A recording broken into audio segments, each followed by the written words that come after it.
Hello everyone, আসসালামু আলাইকুম সবাইকে। আজকে আমরা সংকরায়নের বেসিক কনসেপ্ট বুঝব। তো সংকরায়ন জিনিসটা কি? সংকরায়নের ইংলিশ ফর্ম হইতেছে হাইব্রিডাইজেশন। সো হাইব্রিডাইজেশনের মানে যদি আমরা বুঝি তাহলে এইটা আসে যে মিক্সচার অফ সামথিং, মানে তুমি যখন একাধিক জিনিসকে মিক্স করবা তখন যে জিনিসটা তৈরি হয় সেইটাকে বলা হয় হাইব্রিডাইজেশন। সেই প্রসেসটাকে বলা হয় হাইব্রিডাইজেশন বা সংকরায়ন। মানে কেমিস্ট্রির ভাষায় যদি আমি বলি, সংকরায়ন বলতে একাধিক ভিন্ন ভিন্ন অরবিটাল, যেমন ধরো এস অরবিটাল ধরো, বা পি অরবিটাল বা ডি অরবিটাল, এরা ভিন্ন ভিন্ন অরবিটাল না? তো এইসব ভিন্ন ভিন্ন অরবিটালে যখন একত্রিত করে আনা হয়, মিক্সচার করা হয়, তখন যে একটা নতুন অরবিটাল তৈরি হয়, সেই যে একাধিক নতুন অরবিটাল তৈরি হয়, এরা হচ্ছে একে অপরের সেম, একদম সেম।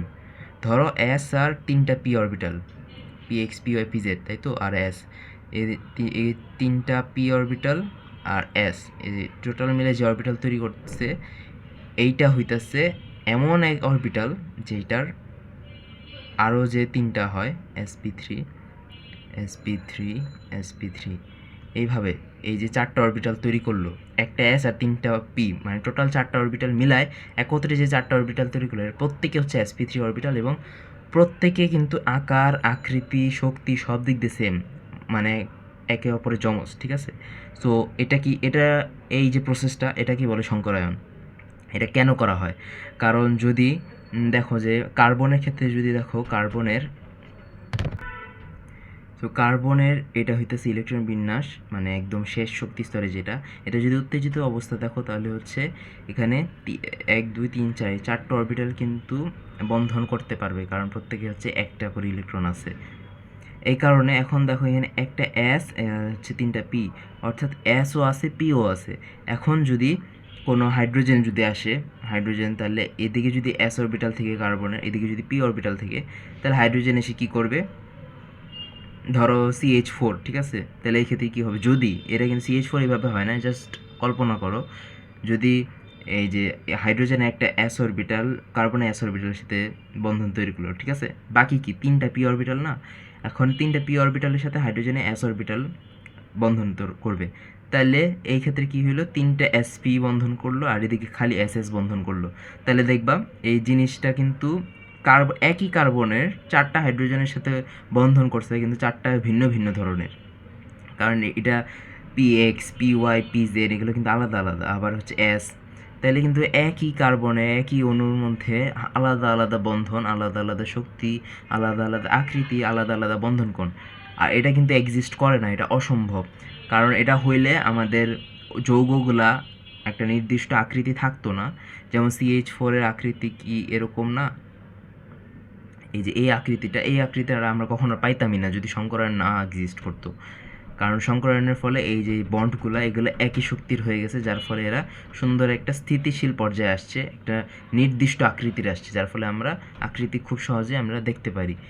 এই কারণে কেমিস্ট্রিকে আরও সহজ করার জন্য আমাদের সংকরায়ন কনসেপ্ট আসছে। সো আশা করি বুঝতে পারছি সংকরায়ন কোত্থেকে আসছে, কেন আসছে। এখন দেখবো যে সংকরায়ন কীভাবে কাজ করে। আচ্ছা, এখন কার্বনের যদি উত্তেজিত অবস্থায় দেখি, তাহলে আমরা এদিকে একটা এস অরবিটাল পাবো, তিনটা পি অরবিটাল পাবো। এখন যদি আমরা একটা এস আর তিনটা পি, অর্থাৎ sp3 অরবিটাল নিয়ে কাজ করি, তাইলে আমরা যদি sp3 সংকরণ করি, তাহলে sp3 অরবিটাল এরকম চারটা থাকবে, প্রত্যেকটাতে একটা একটা করে ইলেকট্রন আছে।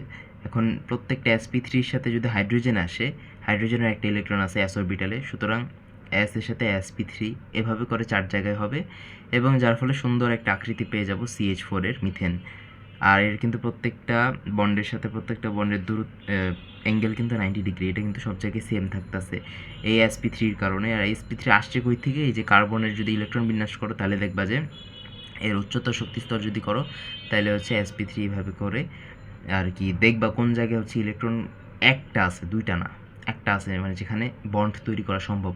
আর সবসময় মনে রাখবে, সংকরণ সবসময় সিগমা বন্ডে হয়, পাই বন্ডে হয় না। দেখবা যে CH, এটা কিন্তু সিগমা বন্ড, এখানে কিন্তু আলাদা করে পাই বন্ড নাই, এটা কিন্তু সিগমা বন্ড। যেহেতু সিগমা বন্ড, এই কারণে সংকরণ হয়েছে, কারণ সিগমা বন্ড মানেই সংকরিত অবস্থা, পাই বন্ড মানে অসংকরিত অবস্থা, ঠিক আছে? এখানে যেহেতু পাই বন্ড নাই, তার মানে sp3 পুরোটা নিয়েই করা যায়।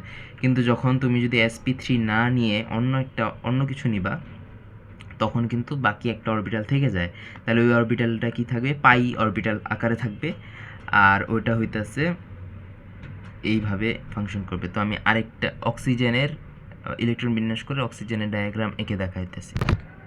সো এখন আমরা দেখব অক্সিজেনে ইলেকট্রন বিন্যাস যদি করি তাহলে 2 এ লাস্টে শেলে থাকতেছে 2s2 আর 2p হচ্ছে 1 2 3 4 2p 4। তো এখন আমরা কি করব, আমরা কিন্তু অক্সিজেন অণু কি জানি O2, তাহলে O2 যদি গাঠনিক সংকেত দেখি তাহলে এখানে ডাবল বন্ড থাকতেছে, একটা সিঙ্গেল বন্ড, একটা হইতেছে পাই বন্ড। তো এখানে আমরা কিছুক্ষণ আগে কি দেখছি, কিছুক্ষণ আগে আমি বলছিলাম সিগমা বন্ড মানেই সংকরিত অবস্থা, পাই বন্ড মানে অসংকরিত অবস্থা। যেহেতু এখানে একটা পাই বন্ড আছে তার মানে এদিকে যে পি অরবিটাল, যেহেতু পি অরবিটাল লাস্টে, এই কারণে এই পি অরবিটালের একটা পি অরবিটাল আমার অসংকরিত থাকবে। সো আমি ধরে নিলাম PZ অসংকরিত থাকলো। তাহলে PZ যদি অসংকরিত থাকে তাহলে কি দেখতেছো, এদিকে একটা S আছে আর দুইটা P আছে, মানে কি আমাদের sp2 অরবিটাল হবে। এভাবে sp2 যেহেতু S আর p2 টোটাল মিলে তিনটা অরবিটাল হয়েছে, এই কারণে sp2 sp2 sp2 এই তিনটা অরবিটাল নিজস্ব একটা যমজ তিনটা আর কি তৈরি করবে, যার শক্তি তারপর আকার আকৃতি সব সেম থাকবে।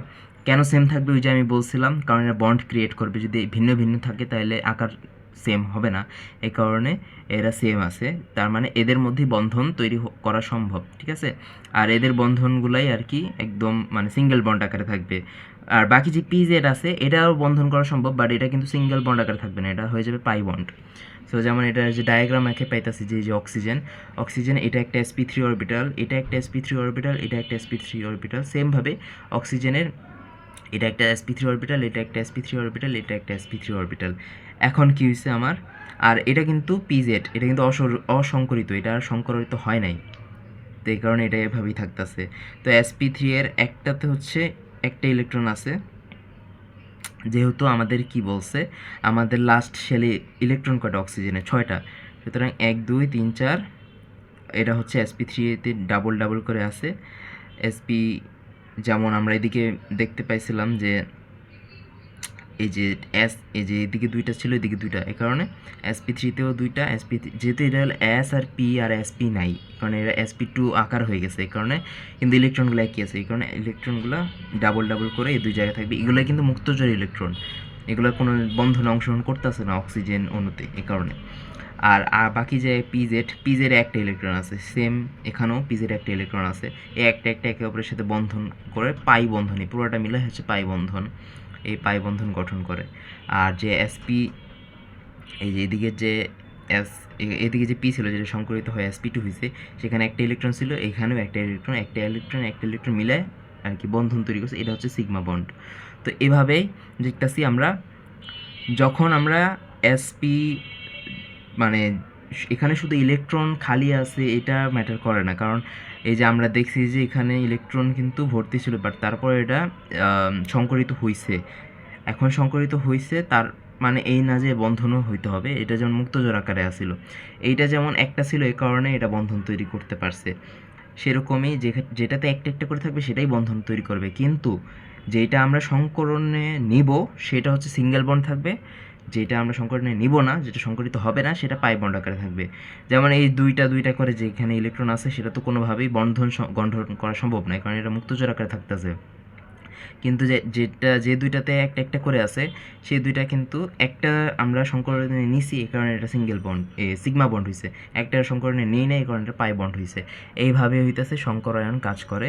সংকরণে আশা করি আমি তোমাদেরকে বোঝাইতে পারছি সংকরায়ন কীভাবে কাজ করে, সংকরায়ন কেন হয়েছে, সংকরায়ন কী, সংকরায়নে A to Z বোঝানো হয়ে গেছে। আশা করি তোমরা বুঝতে পারছো।